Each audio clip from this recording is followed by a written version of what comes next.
And I'd like to start by introducing our panel today. First of all, I'd like for us to welcome Mr. Dale Denham, MAS Plus of Geiger. He's the immediate past chair of the board, and during his time of service helped to establish the great tech summit going on in this building at the same time.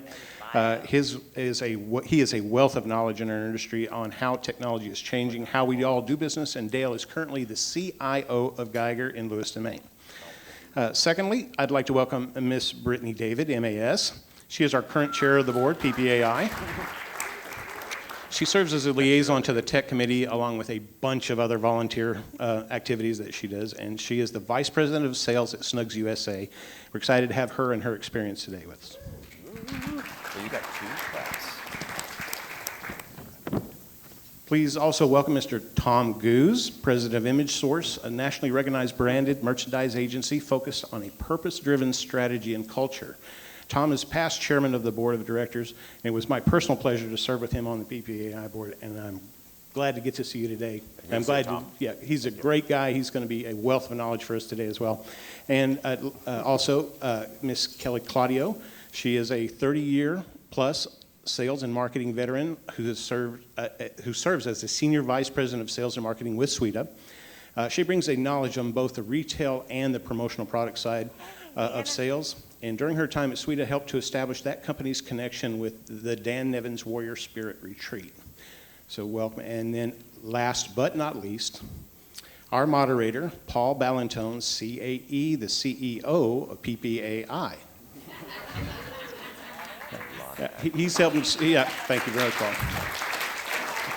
He helps us direct our 15,000 member not-for-profit national association, supporting our $23.3 billion industry. So with that, sir, if you would take the panel. Great. I appreciate the opportunity to do this. It's convenient for us. We happen to have been here, some of us, since last Saturday night, working on our NALC.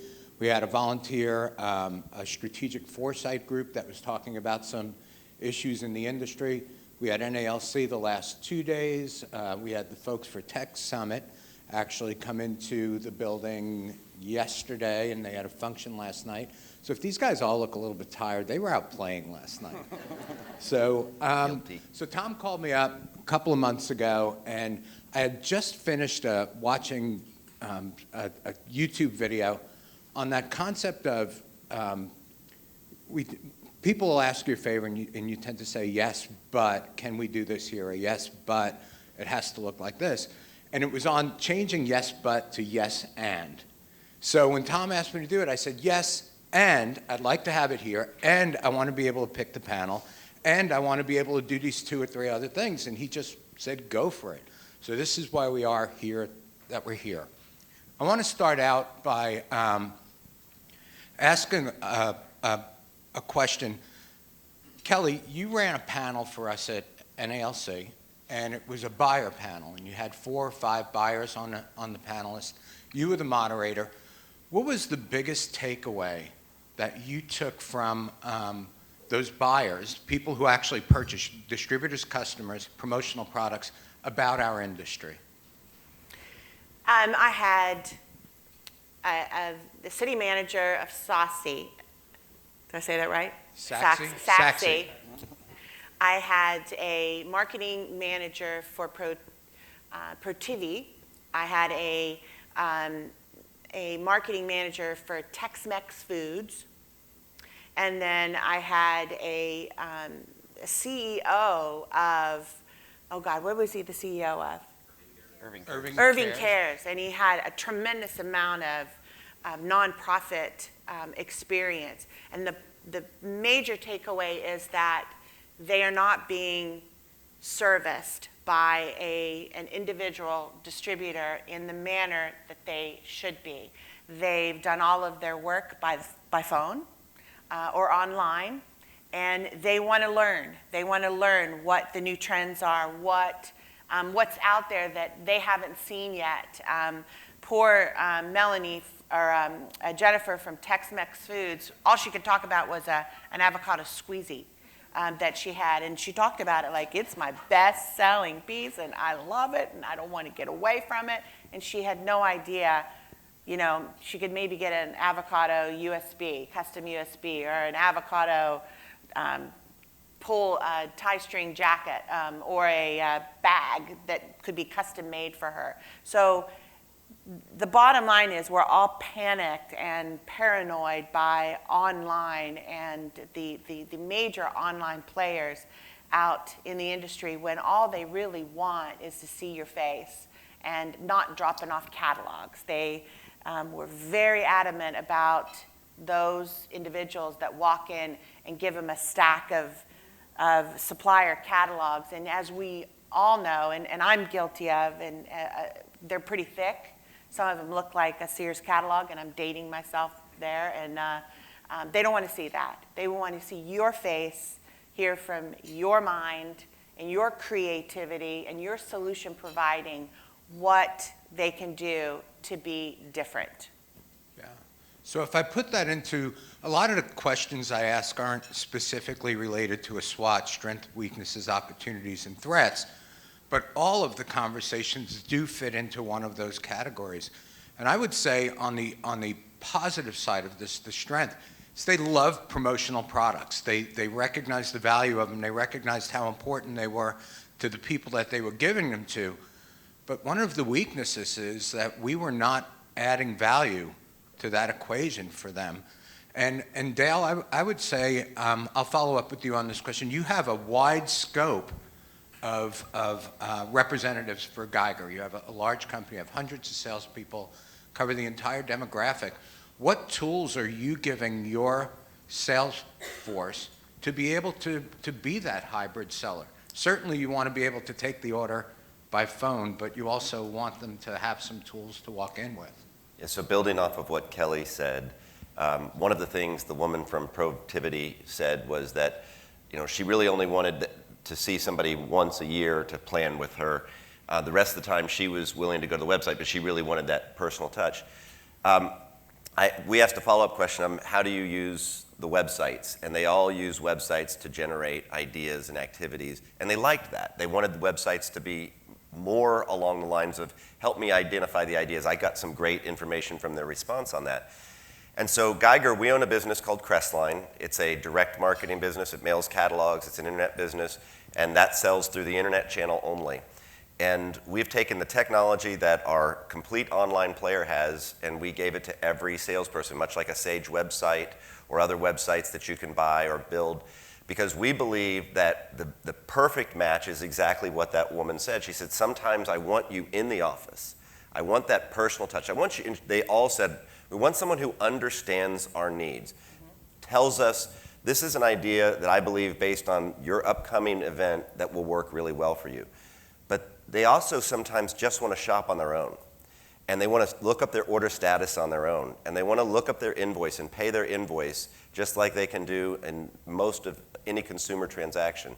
So Geiger believes strongly that a strong technology and a strong salesperson is the best way to go to market. And so we give the same technology that we say a 4M printer anyone has to a salesperson. And that's what I would encourage all the distributors in here, is to make sure that you're investing in the technology to support that relationship building. So I want to do a follow-up question on that, Dale, because they said that they went on to websites first.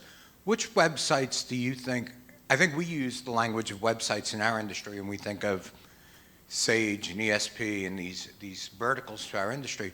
Which websites do you think they were actually searching on?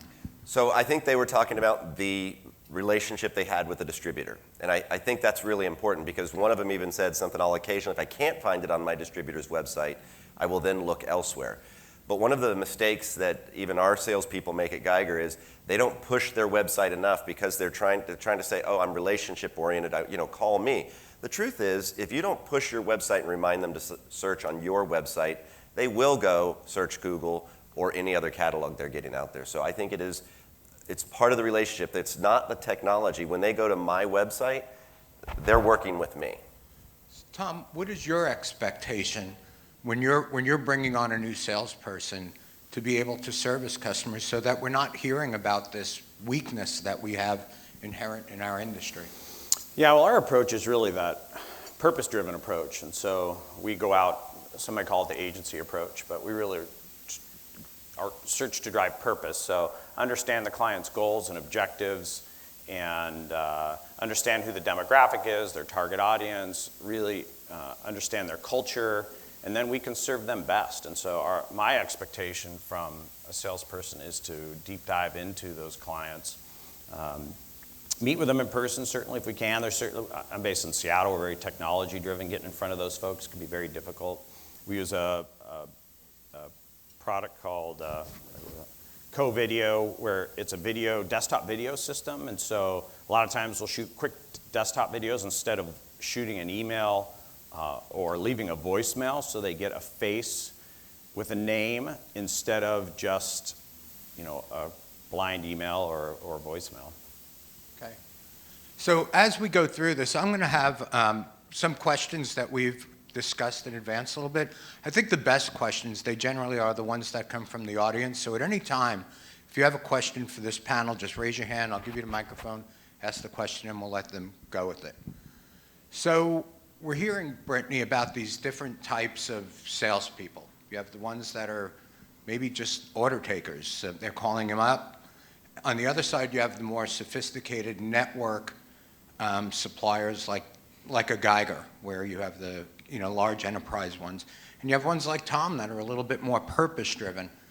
How does a supplier decide how you're going to go to market to be able to reach three different things that we talked about right here on this stage? Well, everybody is not treated equally, and I think that's... Wait. I need you to say that again, because that doesn't sound fair these days. I You're know, going to be run off the isn't stage. Fair. No, I think that sometimes... And you call yourself a millennial? I know. No, I think that that's one thing is the industry often focuses so much on top line. We rank suppliers and distributors by who's making the most money.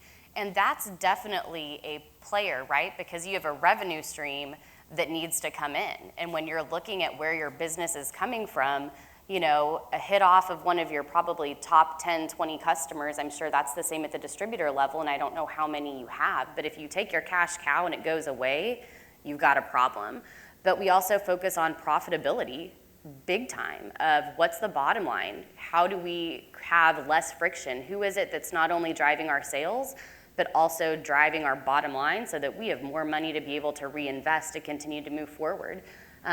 One of the great things for our largest customers is it benefits our other customers. So if our top customers are demanding compliancy, we're investing a ton in compliancy and safety. If they're demanding they want business to be done online and less touches, we're investing in a lot of technology to be able to get there too. So it benefits both ways, but it's definitely, you have a marketing strategy to try to touch everybody, but you end up focusing on a lot of that top piece, knowing that there's also a lot of smaller people that make up that bottom portion, but there are different touch points. Okay. Kelly, from a sweeter standpoint, you again, I'll give you a stat right now. So 86% of the distributors in our industry report less than $250,000 in sales. So think about that number. 86% of those 15,000 distributor companies that are out there full-time reporting less than $250,000 of sales. That group represents, it used to represent about 50% of the industry sales. So if we were a $20 billion industry, 10 billion was done by the small companies and the other 10 billion. That number is shifting a little bit. Actually, the larger companies now are representing 60% of the business. The smaller companies are representing 40%. Kelly, when you're sitting in your meetings there at Sweeter and you have a limited, finite number of marketing dollars, how are you looking at that equation? It's difficult. It's difficult to divvy up the pot that gets slightly bigger every year based upon growth, who to give that money to. So what I look at is similar to Brittany, is you've got to keep those 75 to 100 major players in the forefront. That's where it's like insurance. That insurance comes in and you can sit and you're a little more comfortable with it. It's the smaller players with the potential that I also go after, and that's a separate pot. And when there's a conversation to have, let's talk about your business. Let's talk about what you need to grow with us. And that's usually investment in us, in you. And when we have that conversation, then that player, that distributor is going to get a portion of that pot that I have, that where there is a true partnership and we're working together to grow. And believe me, I love to spend in that area because, to be honest with you, all of these major players, I mean, literally, sometimes they're going to eventually ask us to have an IV and ask for blood. But That's an option? that's an option. Yeah, so I mean, they want a lot because their customers are squeezing them for margin. And their margin, they have to find it somewhere. So who do they go to? Brittany and I. And us, we're trying to be the most efficient with technology. We're trying to be the most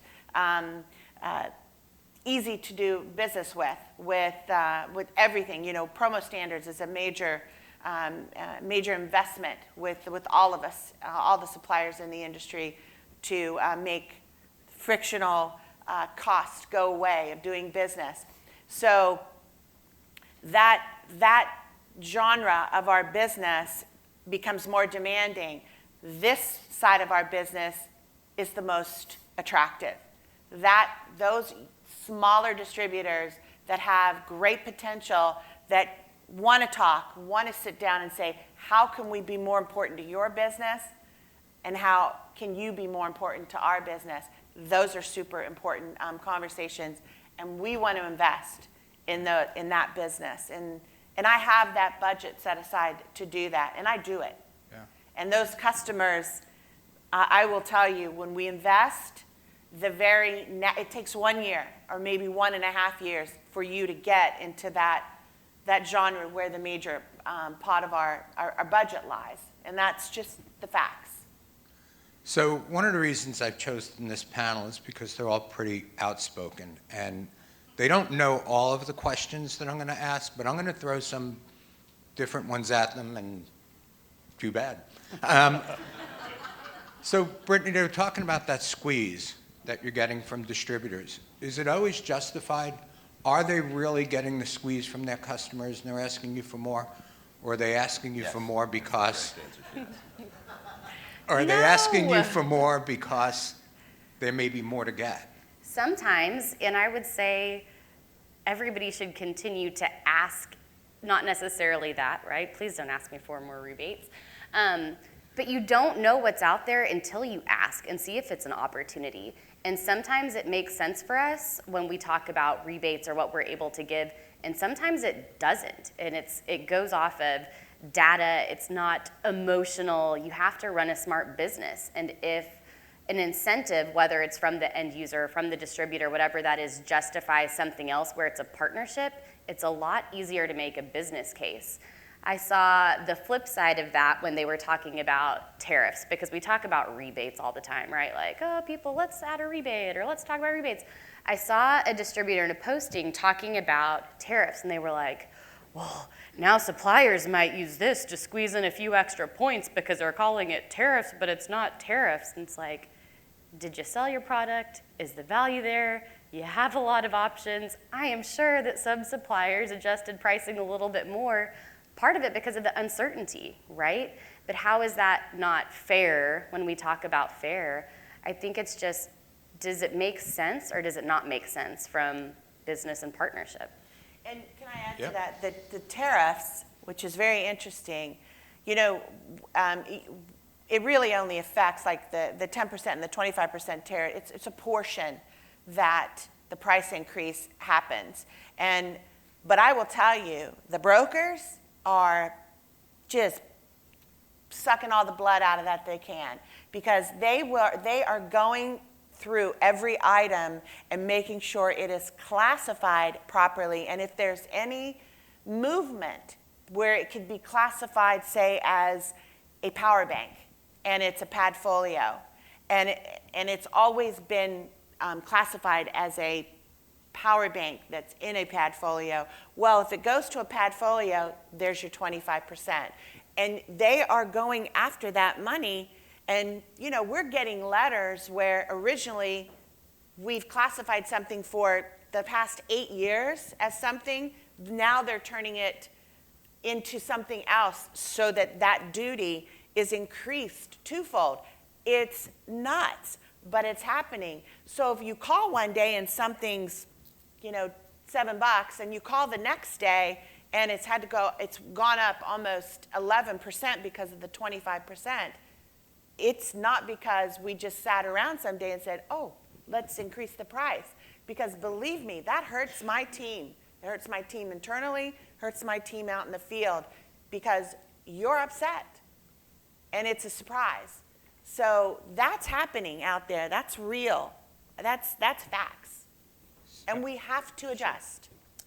And let me speak to the Wait, Tom's going to defend You rebates. want the flip side? I'm just going to go into the tariff side. So I received an email from a Fortune 100, the head of the buying there, and said they will not pay tariff increases. I have to absorb it, and the supplier has to absorb it. And They're not going to pay it on any business or existing. they're not paying price. it. No, they're not paying it. And so they wanted to know what my approach was to respond to this. And so that's fun, right? It's like, okay, well, I mean, it wasn't an option. And so clearly that's repeat, because if it's new, they're paying it. We can't absorb all that. But that was an interesting approach. The Fortune 100s just say, hey, and we're going at this. And this is a very profitable Fortune 100.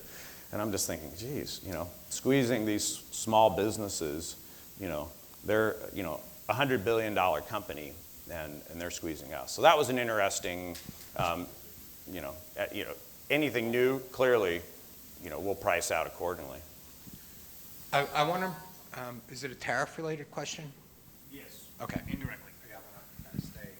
Yeah, As we're talking about the tariffs, not everything we sell in this business is getting hit by tariffs. Correct. Yeah. But everything we're selling is getting hit by freight increases and issues.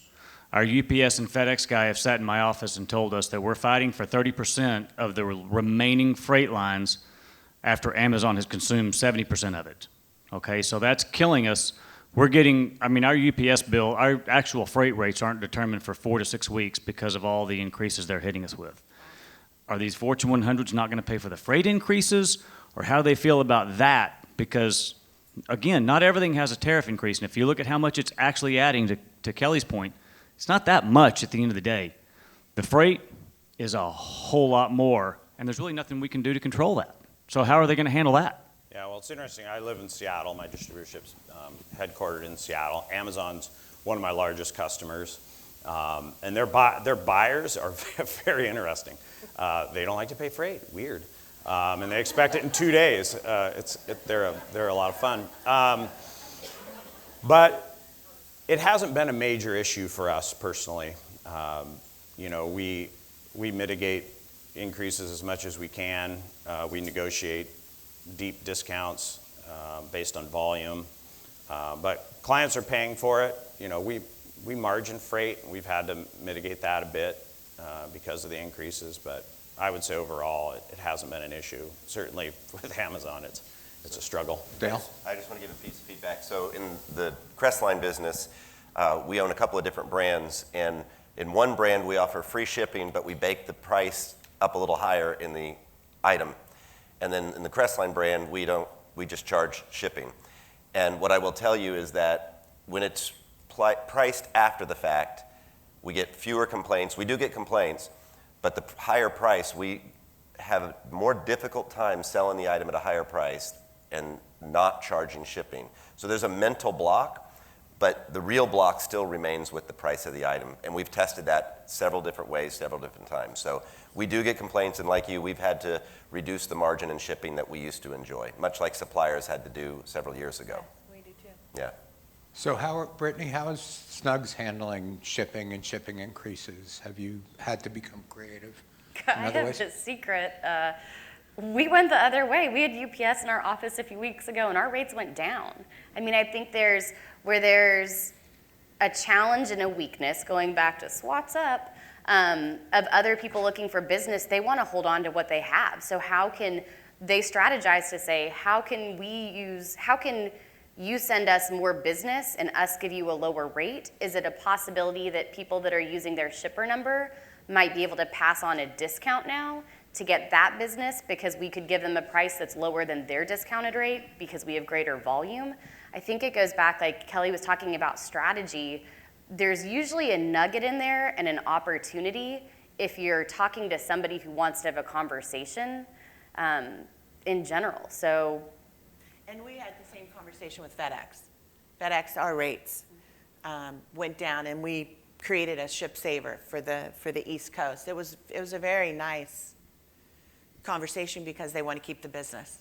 I think FedEx backed out of Amazon. I think Yeah. they're out. So. That was just recently. I think Yeah. that was just announced recently. I think there was a question in the back here. So somebody, Tom? Well, I'm interested in knowing how many of your customers are actually asking you about tariffs? Okay. Some, not all. Tom? My question was, I was kind of hearing a trend there. It seems like there's more of an open, okay, sorry. Usually everybody can hear me anyway. I was noticing in the comments you guys are making, there was kind of a recurring thing. I heard the word partnership several times and about negotiation. And so I know that historically for a long time, we just kind of, everybody was pushing, I want EQP, I want EQP less, I want this much in rebate, I want. And when the conversation came back around, well, what can you give me in return? Well, that's dependent on salespeople's efforts and whether that big order repeats, and we have no control over the market, and so there was like a lot we want and not a lot we can give. But then my experience lately seems like there's been a lot more conversations about creative partnerships and in negotiation about what can we do. And I just want to know if you guys felt that, if you had experienced it, and maybe some feedback on experiences you had on that. 100%. 100%. I can create a deal to make it work for you. But it's a conversation, and we track it, and we talk more than once. It's a constant conversation, and it's a partnership. You know, sometimes partnership, don't want to say this bad, partnership gets thrown in our face when something goes wrong, and it's not our fault.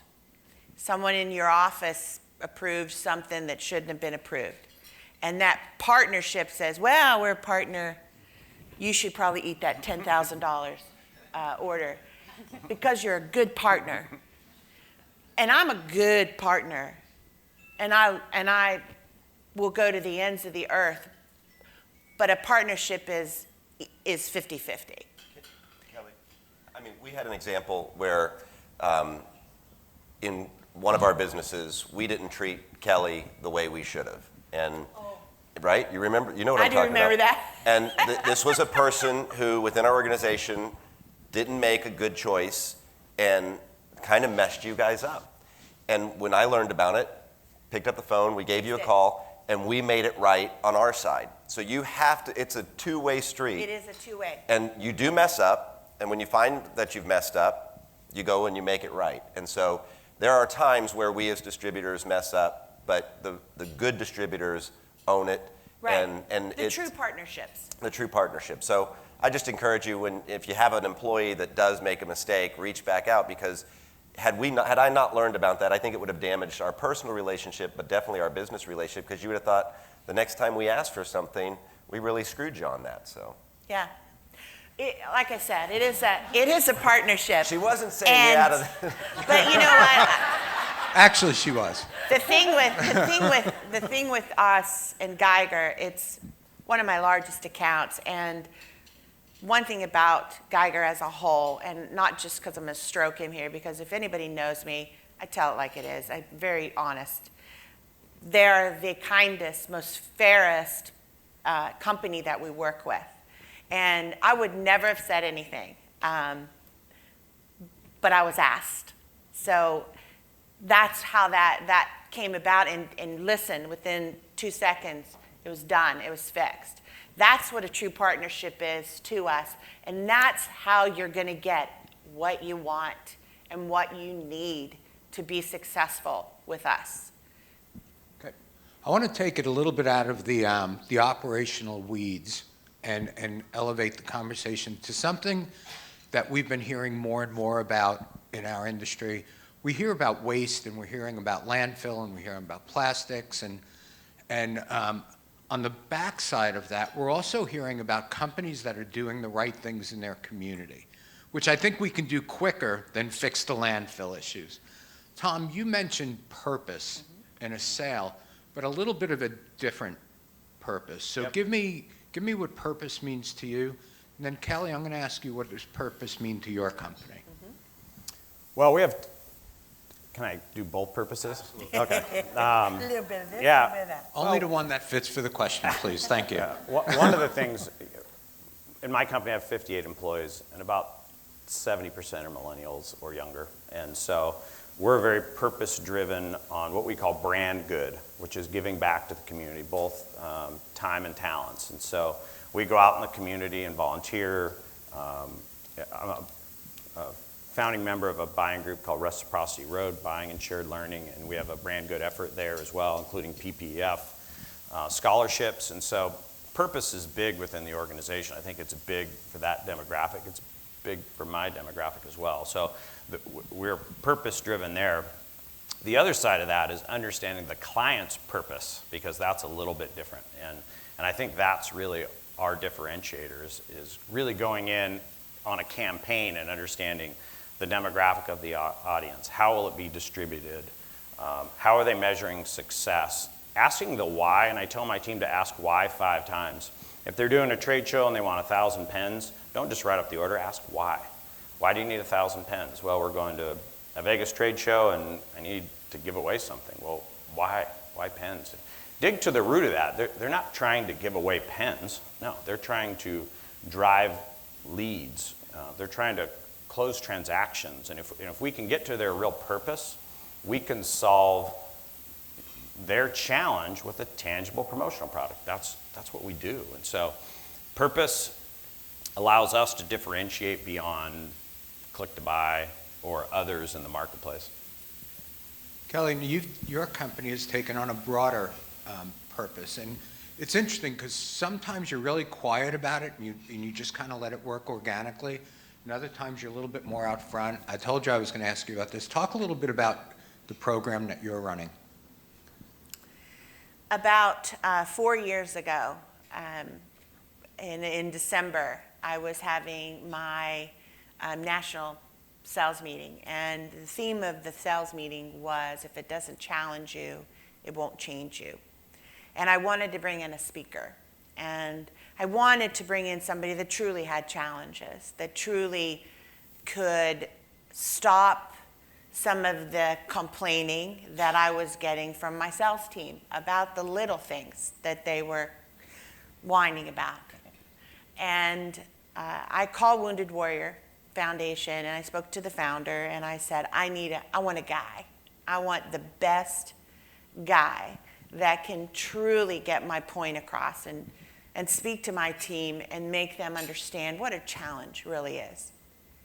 So we had a gentleman called Dan Nevins, and you can read about Dan Nevins and see all of his story. It's dannevins.com. And he is a nationally known yoga master. He is building a retreat on the St. Augustine River, and half of it is built. We're helping him build the other half. And it is a retreat to physically and mentally help families of veterans that are struggling on the verge of some horrible problems. They've lost limbs. They are having mental issues. There are champion stories of men and women who are on the verge of suicide and thinking about suicide, and their spouses are in duress. No, they don't know what to do. They've seen everything, and they come out of these weekend retreats revitalized and with a different vision of what meaning to their life this retreat can bring. And Dan, after he spoke to my team, and they were crying, and then they would laugh, and then they would cry, and then they would laugh, because he's a double amputee. His vehicle was blown up, and he survived. In the hospital, in the Veterans Hospital, he received a bag of promotional products from the Wounded Warrior Foundation. And he opened this bag, and he's like, what are these things? And they brought a smile to him. And he tells this story. They brought a smile to him, and he said, I'm smiling over these silly little items in this bag. There's got to be more meaning out there. And he had lost one leg, and one leg was shattered, and he lost the second leg shortly thereafter. He climbed Mount Kilimanjaro. He is a spokesman also for Lululemon as a yoga master, and he has spoken. I don't know if any of you have had him at your events. You have? Back there, he's very impactful, and he's at our show in Las Vegas, and we've donated every year to him more and more money, a percentage of the products of all of our line called Base Camp, because after he spoke at my sales meeting, I'm like, God, Dan, you're my guy. You're what Base Camp is. You're that guy that's going up the mountain, that's having that retreat at the bottom of the mountain, the camping, the outdoor guy. He's a golfer. He cross-country skis. I mean, he has not let 2 limbs that he doesn't have stop him from doing anything. And I tell you please go look him up. He is inspiring.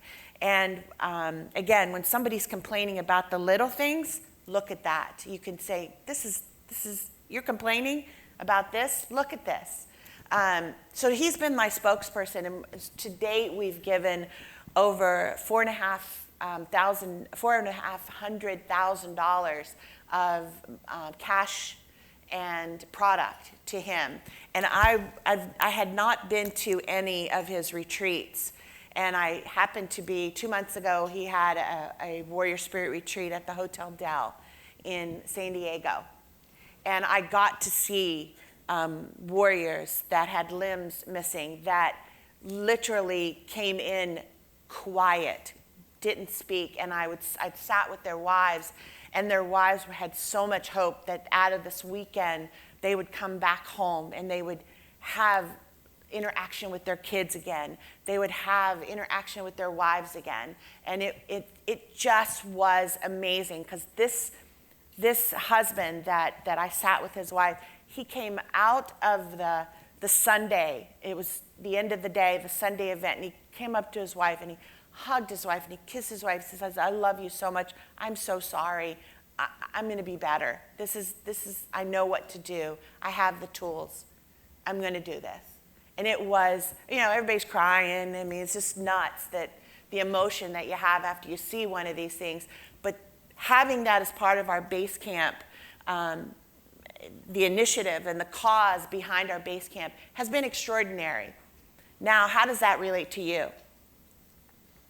On the flip side of that, you've got customers that support the veterans, that are very active in their lives, and they support them too. When you present them with this base camp, and the base camp, everything, the product says, a portion of this product goes to Wounded Warrior Spirit Retreat, they react. our Basecamp line is up 175%.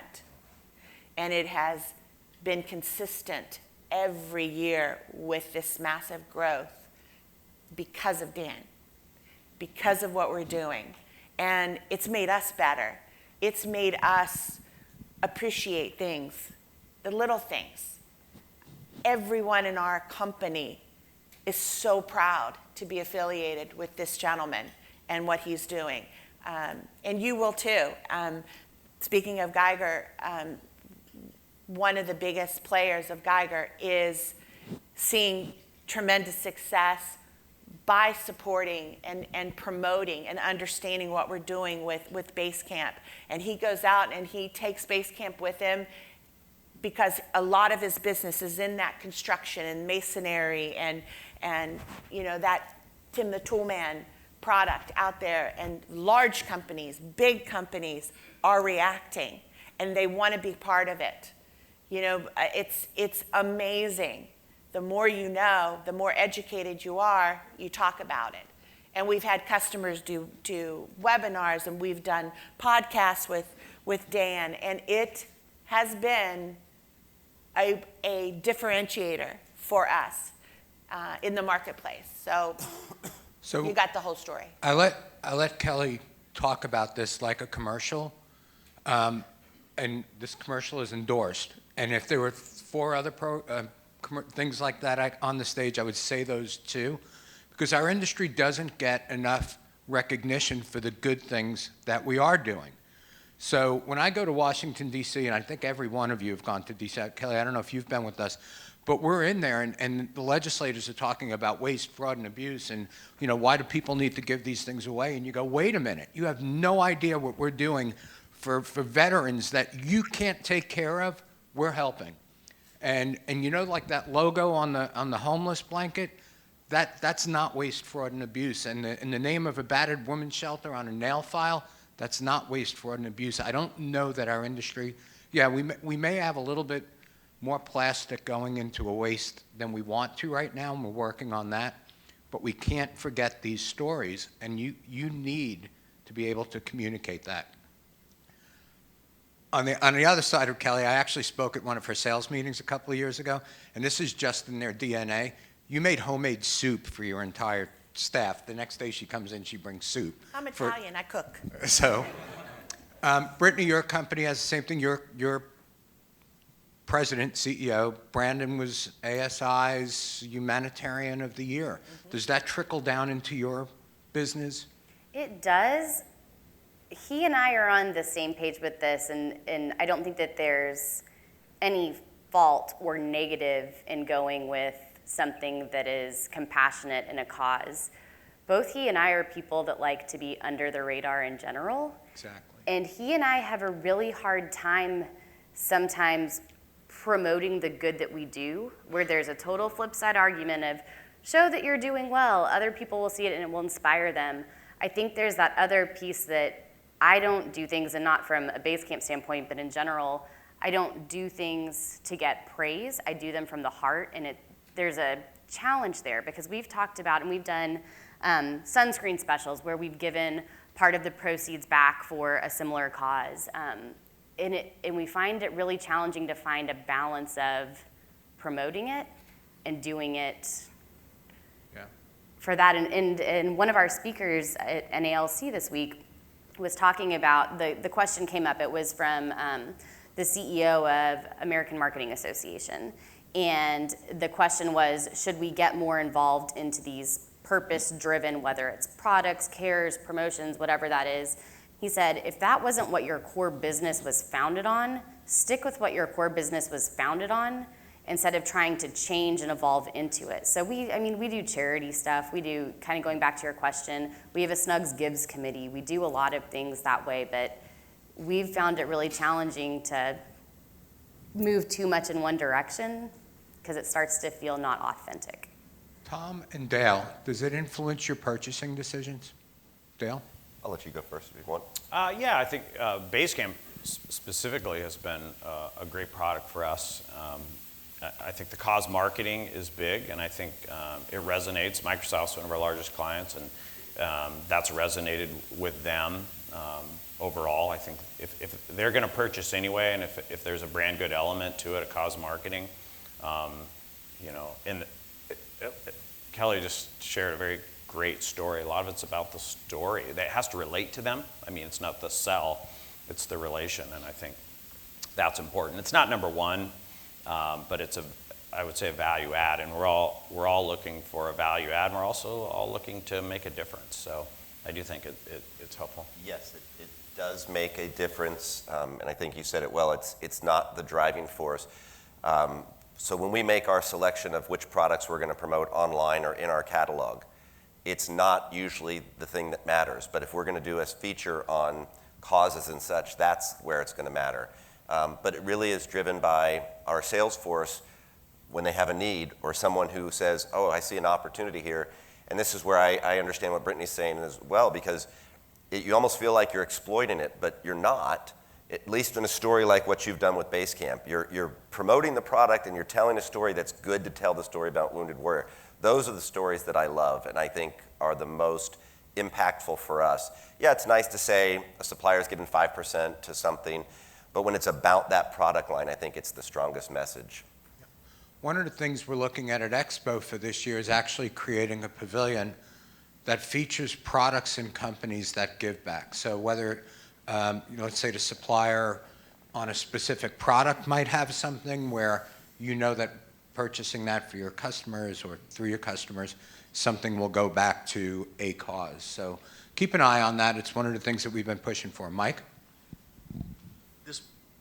This might help Brittany a little bit with that whole dilemma. If you promote it, then the distributor feels like they can take part in it as well. The more they are educated, the more they're on board with it. Now, when they go out and call on a customer, they can take the same blessing from it, so to speak, that you do, because they feel like they're a part of it as well. Yeah, we're getting into something that's close to home, and so I don't know that it will resonate with everyone because it's more local, because that's what's authentic to us.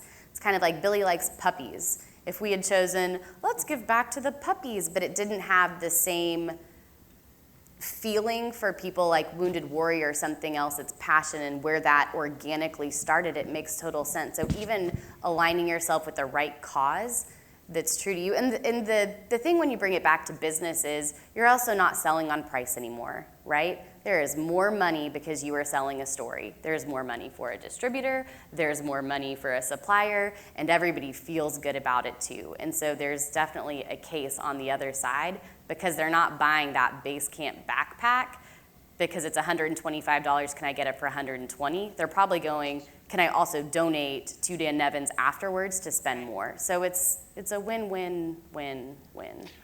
This is Tom back here in the back. It seems like there's also that desire to have a connection. We want to connect. I mean, and that's part of our sales in every day. And Tom, you made the comment, you said something about the fact that you have so many employees and the majority of them are millennial or younger. And you said, so of course we're purpose driven. I wonder if you could expand more on when we're looking for salespeople, Salesforce, how purpose connects to our workforce as it's coming up and the importance in there in what they do with you. Sure, I think that generation and younger, and again, I'm not just saying them only, but that's very important to them is to make a difference and to have an impact. And so that's an important part about Image Source is we're purpose focused on giving back. And I said time and talents because we volunteer at Children's Hospital locally in Seattle, and we do it together. And we do walks for autism, and we get out and not only offer funds, but come together as a team. And I think that's really important to that generation, that we come together. We do a lot of fun, crazy things as well, Fireball Fridays and things like that. But they like to have fun and they like to make a difference. And I think that's important as we recruit youth into the industry. It's been a challenge for the industry overall. And we recruit out of the college, University of Washington College they have a sales certificate program. So I'm recruiting those folks in. My top 2 salespeople who sell, one sells $7 million, is under 30 and not doing too bad. And my second one does, 2.5 million. And so these are young folks making an impact and enjoying the industry. They're the future. Something to go to give yourself some facts when you walk in and you want to talk to your customer. The Cone Marketing Survey, CONE, they talk about millennials and their buying choices, and that 66% will change from a brand that they habitually have bought to a brand that has a cause behind it. So Cone Marketing Survey gives you facts to walk in to your customer with.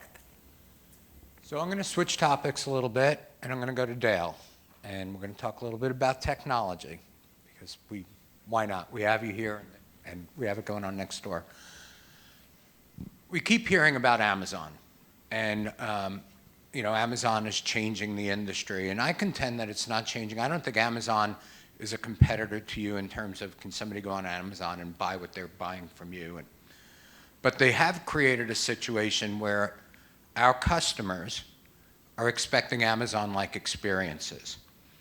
How is our industry, Dale, responding to being able to provide those Amazon-like experiences that buyers are expecting these days? So you have some of the more progressive, and I'm going to focus more on the distributors because we're looking at the buyers that are coming to us, distributors. You have some of the more progressive distributors and the larger online players giving exactly what the buyers expect. As I talked about earlier, you can see your invoice online, pay them online, you get shipping notifications. But we're pretty far behind overall. And I was talking with somebody who worked at Amazon, and they were dumbfounded by the number of touches we have in our business to produce an order. And if you look at it just from the distributor side, we all know there are so many touches. And you look at it from the supplier side, and there's so many touches. And even for something as simple as a blank apparel order, you ordered blue shirt, but you've got 3 colors of blue and you didn't specify which color. So our industry is so used to doing whatever we want, however we want. We're not doing a great job of standardizing things yet, but we're moving in that direction. Firms like Sage have been integrating with suppliers and creating workflows so that a supplier's data can go right into Sage, and that Sage can receive order status from the vendor and push that out to distributors. And suppliers can funnel that all through Sage. Or if they want to work with large companies, like I work some through Sage, but we also work direct with suppliers. We are working on, or we have standards now. You might have heard promo standards. And promo standards is a way for my business to talk to the supplier businesses electronically. Sage offers that same thing to the mid and even large and the smaller players. What that does is it creates a way for us to have standardized data and information that then the distributor has to leverage and push out. And so we have a long way to go, both to get our house in order and to then push that information to the buyers of this. We are getting better, but I would say it'll be another 3 to 5 years. But 4Imprint is giving an Amazon-like experience, and other online distributors like Crestline and such are. But the sales force, the Geiger sales force, even though they've got the same technology and website, they're not, because one of the biggest challenges, and although Amazon doesn't have this, is live chat. So live chat is a growing trend. In my Crestline business, we get so many customers who do not call us anymore. They also don't place the order on the web all the time. But live chat, boy, it lights it up. Now here's the problem for a business like Geiger. I can't provide the live chat to my Geiger salespeople because my salesperson deals with their customer different than a customer service person answering the live chat. If you're an individual salesperson, you can't provide live chat because you're out talking to customers. You can't handle everything. So there's some challenges for us to reach the ultimate, but I would say live chat's going to be one of those really challenging areas for us. So I'm gonna ask a question a different way, and you and I have had this conversation. So one of the reasons why I believe that we're behind is because for the first 100 years of this industry, there was no internet, and everything was a secret, right? We had secret line names and secret pricing, secret catalogs, and then we did ABCD, and when they figured that out, we went PQRS. It's no longer relevant. Anybody can procure anything from anywhere. Fortunately for us, it's a complex sale. Every logo is different, and the colors are different, and the sizes are different. Once it gets figured out, and Amazon-like, what should all of these people here be doing for a living? If it becomes that easy, and we take all of that friction out, then what? So we have had this conversation, and sometimes I think about it. How easy do we want to fix the problem for everyone? I want it easy for my business, but not for everyone else. But I'm going to answer it with a non-technology answer, because if you look at Crestline, we don't pay a lot of commissions to my salespeople in Crestline. They're mostly getting leads in, and they're processing, and it takes a lot of work. And it's not just the process, it's just making sure everything is right. And we all know how many things can go wrong in order. But our marketing expense is millions of dollars on the Crestline. That would be like search engine? Search engine marketing, catalog marketing. So we're paying to get the buyers to call us or go to our website. On our Geiger business, we don't spend as much money on marketing directly to the buyer as we do on Crestline. But when you look at the commissions that we pay to the salespeople, it almost equals out to what the marketing expense is on the Crestline side. So my answer to you is that what we are as distributors are very effective marketing people, and that as the supply chain gets easier, as we stop making mistakes as distributors and suppliers can communicate better with us, margins are probably going to get compressed, but we're going to be spending less time dealing with problems, and I won't be paying as many customer service people or such. So I don't know if we will always enjoy the margins that we have, but especially in today where everybody is marketing online, the cost is getting more and more expensive for me to acquire a buyer online. That's why Geiger loves the hybrid approach, where you have a salesperson, because that beats any sort of online marketing. And I think that's the answer. And Tom, I know that we've talked about this, that you need to go to your customers with that hybrid approach. How are you doing that? Now, you don't have the technology resources as one of the major Halos and Geigers, and how are you dealing with that? Well, I do think we have to remove the frictional cost, and we're looking at promo standards. Reciprocity Road as a group looks at technology solutions and works together to help accomplish that. But I think you need to find the audience that sees value in you, and you need to find your differentiator. There's $24 billion worth of business out there. Certainly online is a massive amount. But, you know, how many online players are there in the industry? You start naming 1, 2, and then you're like, gosh, I don't know, 3 or 4 or 5 or 10. I do search promotional products. Foreign print's going to come up, and then it just falls off a cliff. Right. So I'm not going to play in that world. That is a world that is not for Image Source. To start it now and try to drive that business, I think is very expensive and not fruitful. And so, but you and others, including us, do have company stores online, and that's Absolutely. a technology that you have to have. So maybe it's not the website competing with 4imprint, but the company store technology. Yeah, we have online stores. I'm not saying technology is not a key part of what we do. I think it is. And the customer experience, I think we are creating some Amazon-like experiences. We have an automated tracking system that automatically goes out. But I think my message to this audience would be, you need to find clients that see value in you. You need to figure out what your differentiator is, and you need to own that. And there's plenty of business out there in areas, in verticals. It could be a product vertical, it could be an industry vertical, it could be a strategic approach. There's tons, but you need to create a better customer experience. Right? And we're hearing that a lot. And it means a lot of different things to a lot of different people. It could be technology related, it could be purpose-driven related. But you need to find out what you own and own it and do it well. And there's plenty of people out here that just sell to a specific vertical and they absolutely crush it. And I think that will continue. It could shrink. I do think margins can be a challenge, but I do think that frictional cost will lower the overhead staff and amount of resources we put to things, the amount of errors that go into the supply chain. Yep. I have 22 salespeople. I can tell you, and about 25 support team members. They all write, even though we have a streamlined training approach. They'll say, 12-ounce mug might be written up in 20 different ways, and it shouldn't be like that. We train to it, but it still ends up being different. Yeah. So, I think Dale's point was important.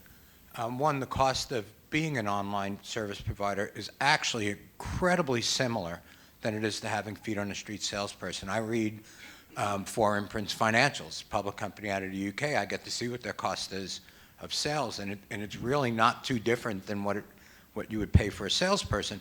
The second point that I think is even more compelling is after you get to the second or third one, it's almost like not a differentiator anymore. Like, think about online retailers. You can probably name 5, challenge you to name the 6th biggest one. You have to have something else by that, because once everybody has it, it's no longer a differentiator. I'm going to give you an interesting fact, and Kelly, you can, both suppliers can answer this.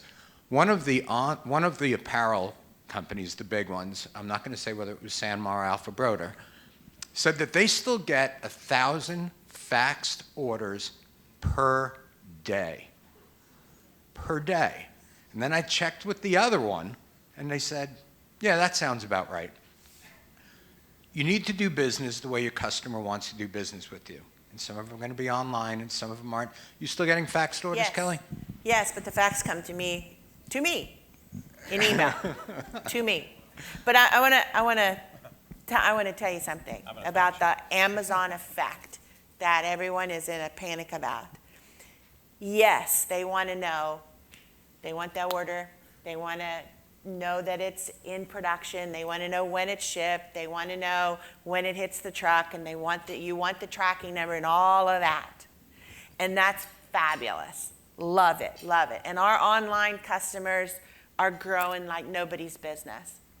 But the fact is, everybody wants uniqueness. And uniqueness in production takes time. So there's no way 24 hours, 2 days, 3 days, you're going to get the complicated imprint capabilities that you're wanting today that is a differentiator that SWOT has. There's no way we can give it to you in 3 days. No possible way. So that Amazon experience is blown up right there. So you're not going to get it next day. So I'm not panicked about Amazon, and I know many of our customers are not panicked about Amazon. And regardless how many times Jeff Bezos says he wants to buy a player in this market, and he has, it's just, regardless, he can dance all he wants, but the sexy, cool, fabulous, creative pieces that you want to be different when you take to your customer, you're not going to get an Amazon experience there. That's just a fact. Okay. So, Brittany, I have a question for you. It actually came up on Kelly's panel.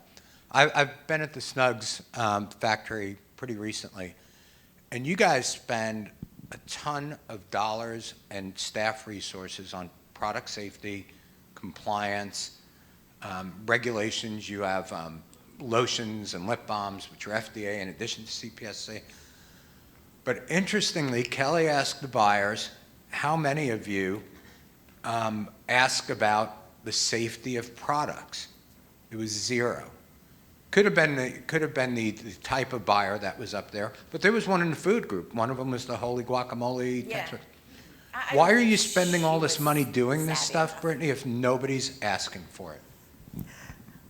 Mission, vision, values, we are do the right thing.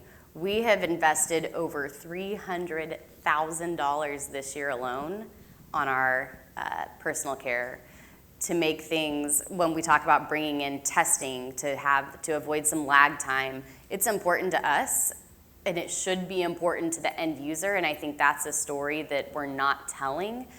Why is product safety important? Because we talked about this, I think a lot of people are under the assumption that if I buy it, it should be compliant. There's no regulations in our industry that say it has to check this box, or this box. For personal care, which is super sensitive, any player could come in the game and sell you a lip balm or a sanitizer. You don't have to say, does it pass this test? And that's something that, you know, we're not the only supplier that sells lip balm. And if you are competing on price, it's a race to the bottom. And so it's important for us, even just talking about the advertising medium, to keep whatever we're putting out there safe. And that's kind of bottom line, is that's what we would stand behind. I would say that we're very fortunate as an industry that our members, for me, with the fact that they didn't ask about product safety to me, is I think we're kind of flying under the radar a little bit. I've always felt like whether I shopped in Nordstrom or Walmart, I knew the differences that I was going to get in each of those experiences in product. I never thought that I had to worry about safety in either place. I think customers, by and large, see us that way. Mike, I'm going to get to you. I want to share a stat that just came out. Only 14% of suppliers in our industry spend more than $25,000 on product safety. 14% spend between 5% and 5,000 and 25,000. 25% of our suppliers spend between $1,000 and $5,000. I will tell you, I have distributors up here that spend more than that. 30% of the suppliers in our industry spend zero. So think about that when you're doing your product selection. So, Jared, you have a way on Sage for them to search, is it QCA or? We have Prop 65 and, you know, any of those kind of, the whole Yeah. litany, CPSIA, all those kind of ranking that you want as far as those credentials. And then we also do have the QCA searching. But I actually have a question for you guys up there is for the suppliers. What would you say the percentages of either phone calls or interactions in general, do you have that people that have no idea about product safety or Prop 65 for that matter, just in general? Just when all that started coming around even last year, I was absolutely floored by the lack of knowledge or the misconception, misinformation that's out there. So can y'all speak to that? The major players that we talked about all know. They're all concerned. It's in their contracts that we have to sign. But Yeah. not all our salespeople do. So some of our salespeople do, but not all of them. Right. And I don't get calls from, maybe I'll get 2 calls a month that said, are you putting stickers on for Prop 65? It's just not out there. And are those calls just from the major players? No. A smaller distributor has got a large customer that asks them about it.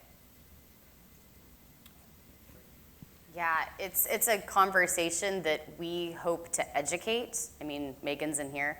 I assume that when she's going and talking to customers, that's a conversation we're having, because you also don't know what you don't know. And if people don't know to ask that question, they're not going to ask it. So it has to be a tell, and it has to come from the source to emphasize why it's important.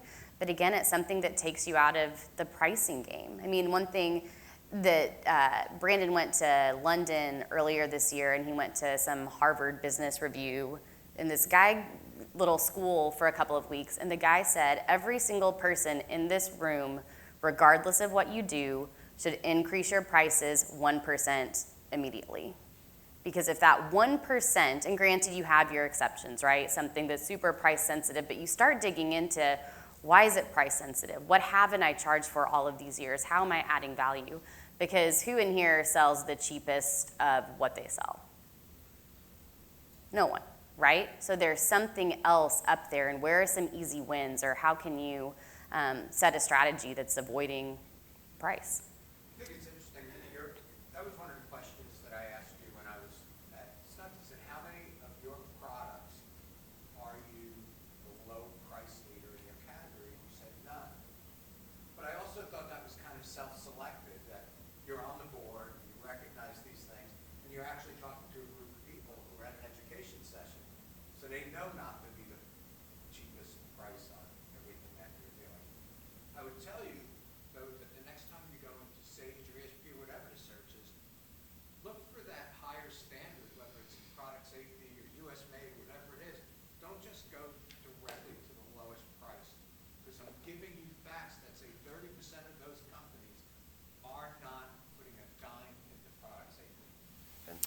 The PPAI has a program called Product Safety Aware. If you're a supplier, you know about it because you can't exhibit at the expo without having that 4 hours of product safety training. Distributors I think, rarely know about it, but it's 4 hours of product safety training at a minimum. Every one of my employees that are customer facing, including internal customer service, are product safety aware. You need to know what questions to ask. It's a federal law at times, right? If it's 12 and under, it's a federal law.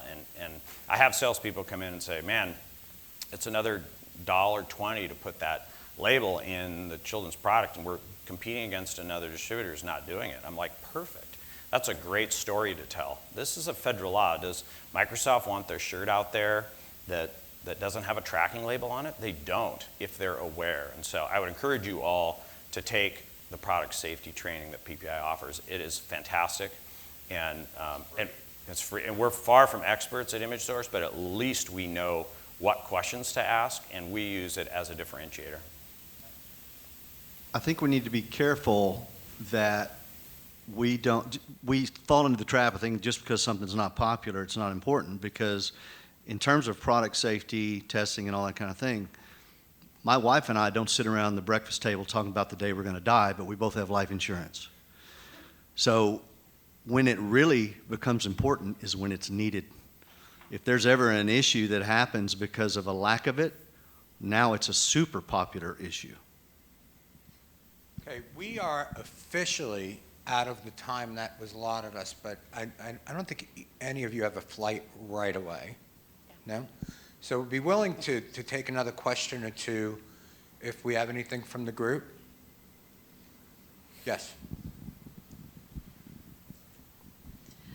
Just in terms of safety, Paul, I just remember at the expo in Vegas, you had said that every supplier that was a member of PPAI had to be safety compliant. So what does it mean when you're saying 30% of suppliers aren't spending money on safety? So we made a decision, I think it was 6 years ago, 5 or 6 years ago, that if a supplier, actually a supplier or distributor, who wanted to transact business and reach customers through the association had to take a minimum of 4 hours of product safety training.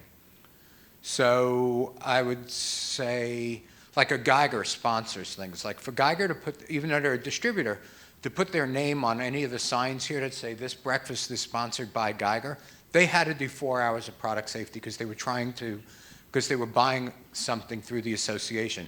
Every exhibitor, every advertiser, every sponsor of a PPAI product or service has to take those 4 hours of safety training.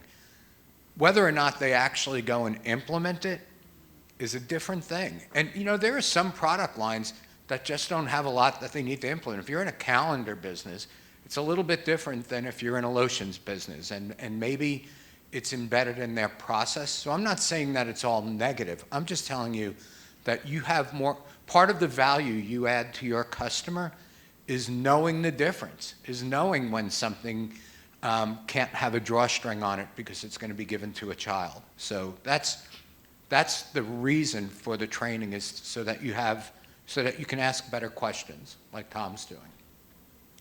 Any other questions from this group? Yes, Tia.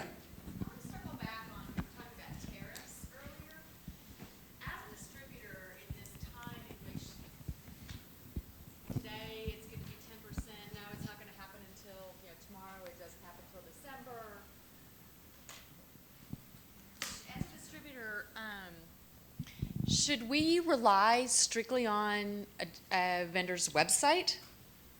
I mean, is that the protocol? Should we call and get things in writing? If we are quoting something today, I may not get the order till next week.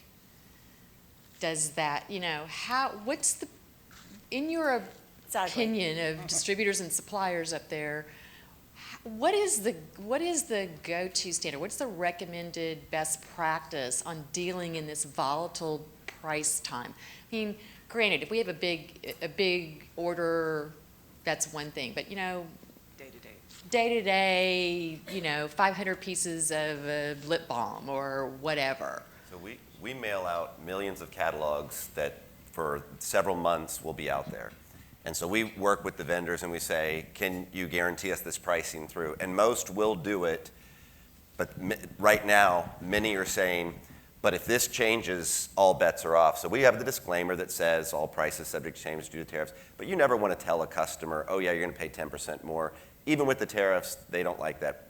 So what our recommendation is to all of our salespeople is to check the supplier's website, because the suppliers do a pretty good job of keeping that the most current.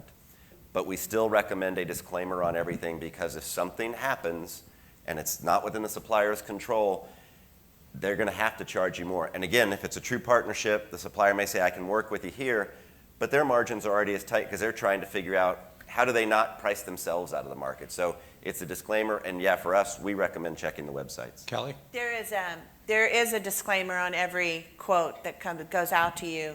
And then there's also the consideration, if we've already got goods in stock and that tariff took effect, those goods that are in stock are not going to be affected. It's anything that is on the water that hasn't hit the country yet. And the most important thing is if you've got something custom that was quoted and you sold, and we're sitting and we're waiting now 3 months for it to be produced, and the tariff in those 3 months happened, that has to be requoted. So I think I don't know that tariffs have hit us as hard as they might have, or maybe as hard as we thought they were, because your customers are aware of it. Tariffs aren't something that's specific to our industry.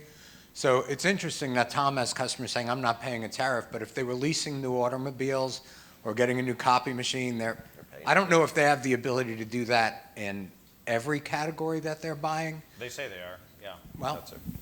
For us, we put you have the rarefied air of those types of customers that have the ability to dictate that. We have the honor of those types of customers, too. We have the honor of absorbing that for those types of customers. Yeah, we Any put other?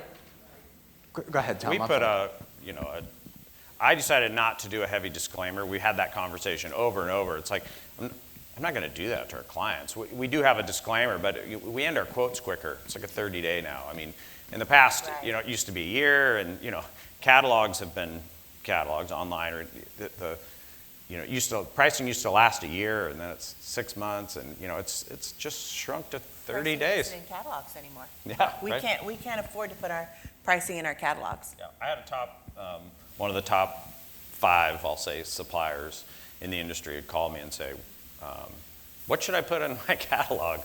How should I price it? Should I put this variation of price? Should I, provide a separate insert? And how should I do this? And it's an interesting problem. If you're going to print catalogs, how are you going to print pricing? Boy, that's a problem in the industry. That's why the website is the holy grail. Totally. So I want to thank each of you. I think 3 out of 4 folks here actually changed their flights in order to be here this morning because they wanted to do this. I also count on each of them to answer questions individually. Tom actually spoke with someone, and I've referred folks over. So if you have a question for any of them, they'll give you contact information. We learned you can actually fax Kelly, and she'll respond. But Everything comes to me. But I just appreciate you guys so much. You're troopers, and you're the people that I count on. Thank you. Thanks.